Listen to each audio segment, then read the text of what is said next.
రూప దీపక్ విజయాంబిక వాళ్లకు వార్నింగ్ ఇస్తూ ఇదివరకు చెప్పింది ఇప్పుడు కూడా చెప్తున్నాను, మందరం జోలికి రాకండి, రేపు కోర్టుకి రావడానికి సిద్ధంగా ఉండండి అని చెప్పి వార్నింగ్ ఇచ్చి అక్కడి నుండి వెళ్ళిపోతుంది.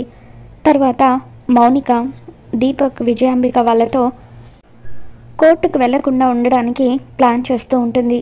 అప్పుడు విజయాంబిక నేను మూర్ఛపోయినట్టుగా నటిస్తాను అని చెప్పి అంటూ ఉంటే అప్పుడు మౌనిక మీరు యాక్టింగ్ చేయడం కంటే దీపక్ యాక్టింగ్ చేయడమే బెటర్ అని చెప్పి అంటూ ఉంటుంది. దాంతో దీపక్ ఇప్పుడు చూడండి, దీపక్ విశ్వరూపాన్ని చూస్తారు అని చెప్పి అలా మూర్ఛ వ్యాధి వచ్చినట్టుగా కాళ్ళు చేతిలో పడిపోయినట్టుగా నటిస్తూ ఉంటాడు. అలా మంచం మీద పడుకొని దీపక్ నటిస్తూ ఉంటే ఒరే తమ్ముడు త్వరగా రారా అంటూ విజయాంబిక గట్టిగా ఏడుస్తూ ఉంటుంది. ఇంట్లో వాళ్ళందరూ కూడా పరిగెత్తుకుంటూ ఆ గదిలోకి వస్తారు. తర్వాత స్వామీజీ అయిన విజయాంబిక భర్త హరహర మహాదేవ శంభో శంకర అంటూ ఇంట్లోకి వస్తూ ఉంటారు. అప్పుడు విజయాంబిక వీల్ చైర్లో కూర్చొని ఉన్న దీపక్ని అలా నెట్టుకుంటూ హాల్లోకి తీసుకుని వస్తుంది.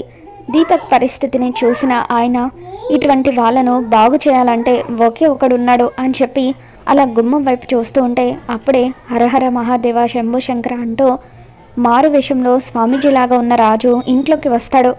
ఇక అటాక్ అంటూ రాజు అనగానే ఇంట్లో అందరూ కలిసి కర్రలతో దీపక్ని కొడుతూ ట్రీట్మెంట్ అని చెప్పి అంటూ ఉంటారు. మొత్తానికలా దీపక్ అయితే రాజు రూప ఇద్దరు కలిసి కరెక్ట్ పనిష్మెంట్ ఇస్తూ ఉంటారు.